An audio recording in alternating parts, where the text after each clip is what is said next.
천국 오는 천국입니다. 가는 천국 오는 천국, 이 제목 안에도 엄청나게 큰 의미가 담겨 있는 것 같아요. 생각해 보셨습니까? 가는 천국, 왜 가는 천국이에요? 우리가 결국은 우리의 본향인 저 하늘나라 천국으로 가기 때문에 가는 천국이고요. 오는 천국은 예수 그리스도의 재림, 그 마지막 종말의 때에 천국이 이 땅 가운데 임할 거기 때문에 새 하늘과 새 땅, 그리고 오늘 뭐 보는 그 질문 가운데 나오기 때문에 제가 이렇게만 하고 지나가도록 하겠습니다. 가는 천국, 오는 천국. 우리 암송구절 한번 읽어볼까요? 이식과 있는 암송구절 마태복음 25장 말씀입니다. 시작. 그때 임금이 그 오른편에 있는 자들에게 이르시되 내 아버지께 복받을 자들이여 나와 창세로부터 너희를 위하여 예비된 나라를 상속받으라. 아멘. 아멘. 이 말씀은 마태복음 25장에 있는 천국, 감람산 강화에 나오는 이렇게 천국에 관한 비유가 5가지 비유가 있는데, 5가지 비유 가운데 마지막 비유는 양과 염소의 비유에 나오는 말씀입니다. 그 중에서 오른편에 있는 자들에게 너희를 위하여 예비된 나라를 상속받으리라 라고 말씀하시는데, 오른편에 있는 자들이 과연 누구인지, 오른편에 있기 위해서는 어떻게 해야 하는지, 거기에 대한 의문이 우리 가운데 있을 수 있죠. 그러한 의문들은 이제 오늘 이렇게 7개, 8개 있는 질문, 그 마지막 부분에 가면은 그런 부분을 또 이렇게 살펴볼 수 있는 질문들이 있더라고요. 거기 가서 말씀을 드리고, 요런 뭐 암송 구절을 하면서 거기에 대해 가지고 양육생들에게 미리 한번 질문을 던져보면 좋을 것 같습니다. 오른편에 하나님께서, 예수님께서 말씀하신 이 오른편에서 예비된 그 나라를 상속받기 위해서, 오른편에 앉기 위해서는 어떻게 해야 될까, 그런 것들을 자유롭게 먼저 한번 나눠보고 이렇게 시작하면 좋을 것 같고요. 자, 뭐 천국을 준비하는 삶 칼럼이 있는데, 여기 보시면 중간에 제가 파란색으로 되어 있는, 즉 시편의 다윗과 같은 구약의 성도들을 살펴보면 내세보다는 현세의 삶을 강조하는 듯한 인상을 받게 된다. 그러나 그들은 사리 사욕을 추구하지 않았다. 사실 구약 성경을 보면은 이 땅에서의 복, 이 땅에서의 형통, 이 땅에서의 삶에 관해 가지고 엄청나게 많은 기도 제목들 하나님께서 또 그렇게 이 현세에서의 복을 약속하시기도 하고요.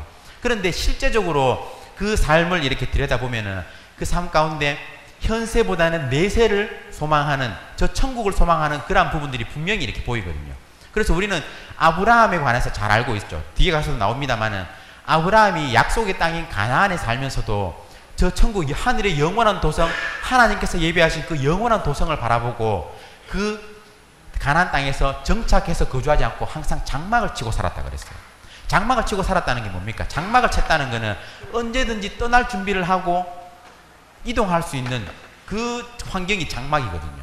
그래서 히브리서 기자는 아브라함이 장막을 치고 그 당시에 유목 생활을 했던 그 초창기의 아브라함의 그 장막 친 그 생활을 영원한 도성을 바라보는, 저 천국을 바라보는 삶으로 그렇게 해석을 하고 그렇게 성경에서 기록하고 있는 거예요. 구약의 성도들도 저 천국을 소망하는 삶을 살았다라는 것, 천국을 준비하는 삶이 필요하다라는 것, 그런 것들을 칼럼에서 이렇게 한번 이야기하면 좋을 것 같습니다. 첫 번째 부분에서. 자, 첫 번째 질문입니다. 제가 이렇게 준비하면서 질문이 엄청나게 길어요. 이 문장 자체가 길고 여러 문장으로 설명되어 있고, 그래서 저도 이렇게 핵심을 짚어가지고 설명을 이렇게 또 알려드리기 위해 가지고 여러 번 읽고 뭐 이렇게 했는데, 집사님들도 이제 준비하시면서 그럴 수 있습니다. 그 문장 자체가 길기 때문에 핵심을 딱 그 양육생들에게 이야기하기 전에 이 문장, 이 질문에서 핵심적으로 지금 질문하는 게 뭔가, 그것을 먼저 파악하고 딱 간단하게, 이 질문에서 이걸 지금 묻는 거다, 핵심은 이거다라는 거 미리 이제 파악하시고 이제 이걸 읽어보셔야 됩니다. 제가 한번 읽어볼게요. 많은 사람들이 천국의 실제를 믿고 이야기를 하면서도 실제로 천국이 어떠한 곳인지 잘 모르고 신앙생활을 하는 경우가 많이 있습니다. 내가 가보지 않았다고 천국에 대해서 무지해서는 안 됩니다. 성경은 예수님의 재림과 마지막 심판 이후 믿음을 가진 사람들이 거하게 될 완전히 새로워질 우주, 즉 천국을 언급하고 있습니다. 그곳은 어떤 곳일까요? 천국에 대해서 분명히 이야기하고 있는데 그 천국은 어떤 곳일까요? 라는 게 질문입니다. 천국. 그런데 제가 지난주에도 지난주 아니죠. 그 전에 교육하면서 지옥에 관해서도 이야기했지만, 우리가 천국에 대해서 설명을 할 때는 조금 주의해야 될 필요가 있습니다. 왜냐하면 천국에 대해서 성경에서 많이 설명을 하지만 상징적으로, 비유적으로 설명하는 부분이 많거든요.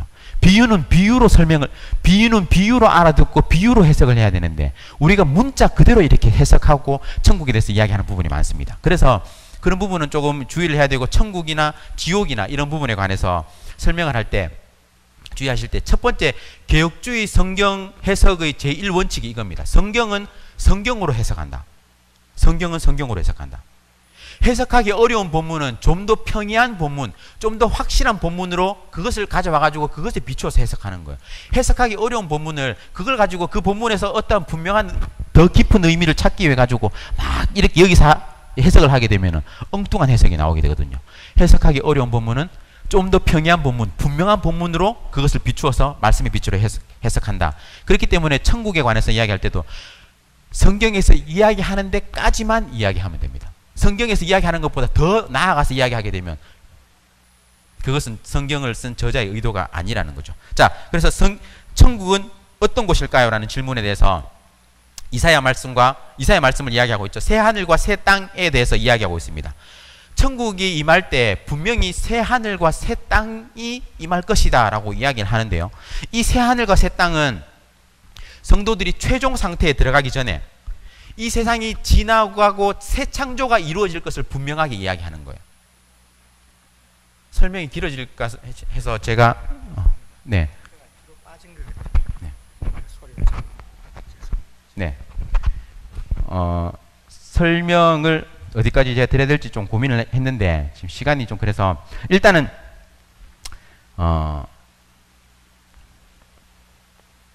그 질문을 주중에 교사분 중에 한 분이 하셨어요. 성도들이 죽음 이후에 완전히 예수님의 재림 마지막 때가 이르기 전까지 성도들의 영혼이 어떻게 되는가? 악인들의 영혼은 어떻게 되는가?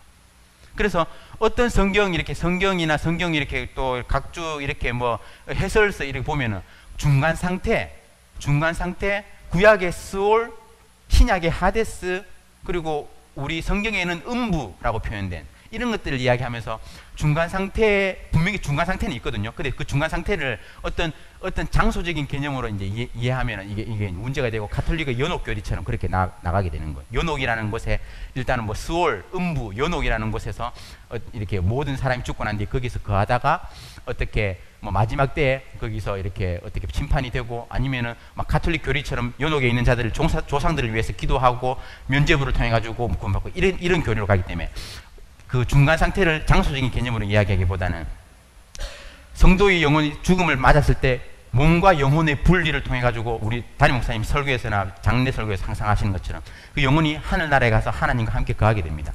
분명히 사망 불신자들의 영혼도 분명히 거기에 대해서 그 중간 불신자들의 영혼이 어떻게 되는가에 대해서는 성경이 사실 자세하게 이야기하지 않아요. 그 중간 상태에 대해서. 그런데 분명히 장소적인 개념으로서 어떠한 곳에 불신자들이 하나님과 함께 거하지 못하고 마지막 때를 기다리면서 심판을 기다리는 그런 개념으로서 있을 것이라고 생각이 됩니다.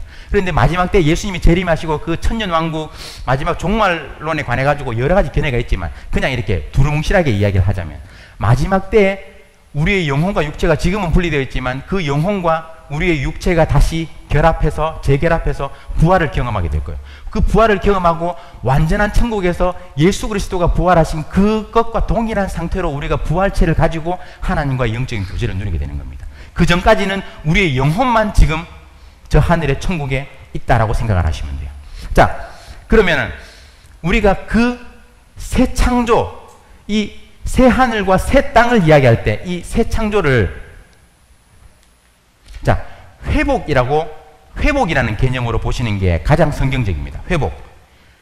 사도행전에 보면 하나님이 영원 전부터 거룩한 선지자들의 입을 통하여 말씀하신 바 만물을 회복하실 때까지, 그러니까 새 창조라는 것이 새 창조, 완전히 새롭게 되는 그런 개념이기도 하지만 그것이 창조의 때와 마찬가지로 다시 그때로 회복된다는 개념으로 보시면은 그것이 더욱더 성경적이라고 생각할 수 있습니다. 천국은 새 창조의 때 하나님이 천지를 창조하신 그때의 선함과 아름다움으로 회복된다라는 것. 자, 2번 질문입니다. 성경은 하나님이 현재 거하시는 곳을 하늘이라고 종종 일컫습니다. 그런데 재림의 때에는 하나님께서 하늘과 땅과 우주를 새롭게 하실 것입니다. 그 새로워진 땅은 지금과 무엇이 다를까요? 새로워진 땅, 새 하늘과 새 땅, 새 창조를 이룬 그 땅은 오늘과 지금과 무엇이 다를까요?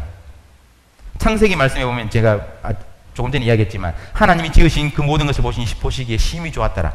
창조의 그때는 보시기에 심히 좋았다고 했습니다. 다시 저주가 없고 어떤 슬픔이 없다. 뭐 뒤에 가면 나오는데 분명히 하나님께서 새 창조를 통해 가지고 만물을 회복해 하실 거예요. 그런 그 새로워진 땅은 하나님과의 관계에 있어서 완전하다, 그런 개념으로만 설명하는 사람들도 있습니다. 그러니까 새 하늘과 새 땅, 천국을 하나님과 영적으로 완전히 회복되어서 완전한 관계를 누리는 것으로 그렇게 이야기하는 사람도 있는데, 그것뿐만 아니라 장소적인 개념에서도 분명히 이야기하고 있는 거예요. 성경은 천국의 장소적인 개념을 분명하게 가르칩니다. 어떻게 가르칩니까? 요한복음 14장 2절에 내 아버지 집에 갈 곳이 많도다. 그리고 예수님이 부활하시고 승천하셨을 때 사도행전 1장 11절에 보면 제자들이 하늘로 올라가신 그 예수님을 바라보고 서 있으니까 흰 옷 입은 두 천사가 예수님께서 하늘로 올라가신 그대로 다시 내려올 것이다 라고 말씀하시죠. 분명히 천국은 장소적인 개념을 가지고 있습니다. 저 하늘에 우리가 인식하지 못하는. 그런데 새 하늘과 새 땅, 새 창조가 이루어졌을 때 그것 또한 장소적인 개념이라는 것이죠. 창조 때의 선함과 아름다움으로 회복될 것입니다. 3번입니다. 그곳에서 인간은 새로운 몸을 가질 것인데 하나님을 닮은 영화로운 몸이 될 것입니다. 그렇다면 천국에서 인간은 하나님에 대한 모습과 지식이 온전히 하나님을 닮게 될까요? 천국에 갔을 때 우리 인간이 온전하신 하나님을 지식적으로도 그렇고 뭐 여러 방의 모습에서 닮아가나, 이렇게 똑같이 되나, 이런 질문인데요. 우리가 이 질문을 이해하면서 성화와 영화라는 그 신학적인 개념으로 설명하면 좋을 것 같아요. 성화는 잘 아시죠? 제가 한번 읽어볼게요. 성령께서 죄인을 죄의 오염에서 씻어주시고 그의 전 본성을 하나님의 형상으로 다시 새롭게 하시며 그에게 선행을 할 수 있는 능력을 주시는 자비롭고 끊임없는 사역입니다. 성화. 그래서 우리는 예수 그리스도를 믿음으로 인해서 성령 하나님이 우리 안에 내주하시고 우리는 날마다 성화되어 가는 거예요. 우리가 오늘 말씀에서도 봤지만 어제보다 오늘이, 오늘보다 내일이 더 예수 그리스도를 닮아가는 것, 그것이 성화입니다. 계속해서 자라가는 것, 계속해서 하나님을 닮아가는 것, 예수 그리스도를 닮아가는 것. 그런데 이 성화는 이 땅에서, 이 생에서 완전에 도달하지 않습니다. 결코 완전할 수가 없어요, 성화는. 그런데 영화, 밑에 제가 팁에 영화, 김영화 집사님 있잖아요. 그 집사 갑자기 생각나는데, 영화, 구속의 최종 단계입니다. 구속의 최종 단계. 구원의 과정에 있어가지고 구원의 전 과정에 있어서 제일 마지막 단계가 영화예요. 영광스러운 변화를 경험하는 겁니다. 이 영화는 죽음 이후 부활하신 예수님의 그 모습, 예수 그리스도의 모습과 유사하게 그렇게 닮아가는 것, 그것이 영화입니다. 영화. 그렇기 때문에 우리는 천국에서 새하늘과 새 땅에서 하나님과 함께 교제하는 그때의 우리는 영화된 삶을 살아갑니다. 영화, 예수 그리스도를 완전히 닮은. 그래서 밑에 말씀에 이렇게 나오잖아요. 주께 합당하게 행하여 범사에 기쁘시게 하고 모든 선한 데 열매를 맺게 하고 하나님을 아는 것을 자라가게 하시고. 이것은 어떻게 보면 성화의 과정인데, 이 성화의 과정 가운데 이것의 최종 궁극적인 도달하는 그 자리가 바로 영화라는 거죠. 그리스도의 장성한 분량이 충만한 데까지 이르는 것. 그 충만.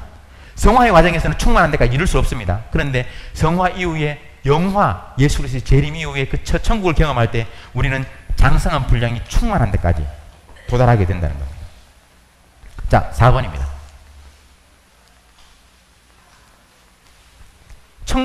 지옥, 천국 이야기하니까 되게 설명이 지금 막 많아지고 좀 복잡해지죠.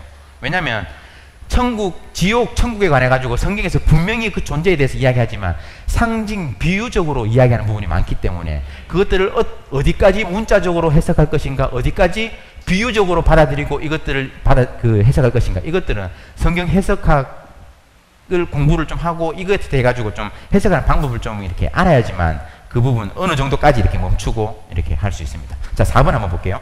하늘은 상상할 수 없는 아름다움이 있는 곳인 동시에 하나님의 영광이 매우 명백하게 드러나며 모든 피조물이 하나님의 뜻에 전적으로 부합되도록 움직이는 곳이 될 것입니다. 그러나 이보다 훨씬 더 신나는 일이 있을 것인데 그것이 무엇일까요? 하늘, 새 창조를 이룬 그 첫 천국에 대해 가지고 이야기를 하면서 아주 아름다운 곳이, 하나님의 영광이 명백하며 아름다운 곳이 될 것이라는 게 분명한데, 그것보다 더 신나는 일이 있다는 거예요. 그것보다 더 좋은 것이 있는데 뭐냐 하면은, TV에 보면 나오죠. 모든 점에서 충만하고 이 세상의 모든 불완전한 점이 없는 곳, 그것이 천국입니다. 성경 구절에서 나오는 것처럼 죽음이나 고통이나 슬픔이나 아픔, 이 모든 것들이 사실은 죄의 결과예요.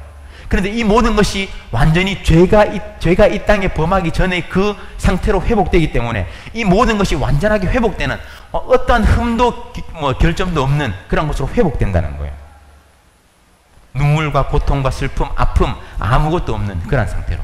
이것보다 더 좋은 점이 뭐겠습니까? 바로 영원한 생명을 누리게 된다는 거. 천국에서.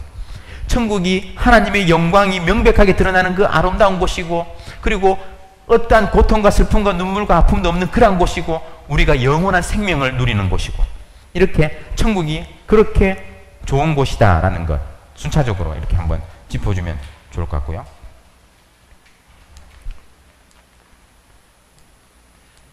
5번입니다. 우리의 가장 큰 기쁨은 우리가 그의 얼굴을 뵙는 것이라는 사실입니다. 하나님의 얼굴을 본다는 것은 어떤 의미를 가지고 있을까요?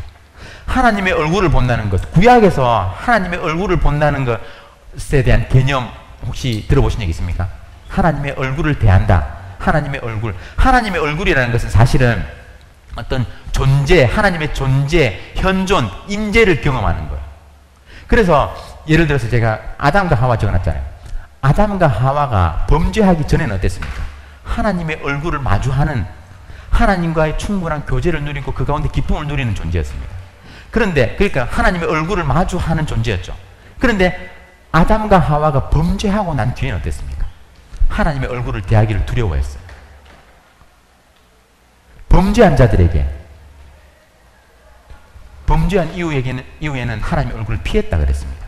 죄를 범한 사람은 하나님의 얼굴을 두려워합니다. 왜냐하면 그것이 곧 자신에 대한 심판과 징계로 나타날 것이기 때문에 하나님을 두려워하는 거예요. 그런데 신자에게 있어서 하나님을 믿는 자들에게 있어서, 의로운 자들에게 있어서 하나님의 얼굴은 그 영광을 경험하는, 하나님의 인재를 경험하는, 하나님의 동행을 경험하는 영광스러운 경험이라는 거예요. 은혜 안에 있는 자에게는 하나님의 얼굴은 친교를 경험하는, 교제를 경험하는 귀한 일이라는 거죠. 하나님과의 친교를 나누는 것. 하나님과의 친교를 나누는 것, 이것이 영생의 본질입니다. 영원한 생명의 본질이에요. 저 하늘에서 이 땅에 임하는 그 천국에서 하나님과 영원한 친교를 누리는 것, 그것이 영원한 생명을 누리는 본질입니다. 그래서 시편 말씀에도 그렇고 이렇게 나오죠. 충만한 기쁨이 있고 주의 오른쪽에는 영원한 즐거움이 있느니라. 하나님과의 친교를 경험하는 것, 그것은 그 어느 것도 방해할 수 없는 영원한 즐거움입니다. 그리고 민수기에 나오잖아요. 여호와는 내게 복을 주시고 너를 지키시길 원하며 여호와는 그의 얼굴을 내게 비추사. 범죄한 자들에게는 하나님의 얼굴을 대하는 것이 두려움이고 피하고 싶은 그런 일이지만, 하나님의 자녀에게 있어서는 그 얼굴을 대하는 것, 그것은 하나님의 은혜를 경험하는 일입니다. 그 얼굴을 내게로 향하여 드사 평강 주시기를 원하노라. 우리가 저 천국에서 하나님의 얼굴을, 하나님을 마주하게 된다는 것, 그것이 천국의 본질이라고 할 수 있습니다. 6번. 이런 영광스러운 천국에는 어떻게 들어갈 수 있을까요? 우리 이 질문에 대해 가지고 우리가 너무나 잘 알고 있습니다. 그리고 처음에 제가 칼럼에서 이야기했던 그런 오른편에 있는 자에게 하나님의 그 나라를 상속하게 된다고 했는데, 소유하게 된다고 그랬는데,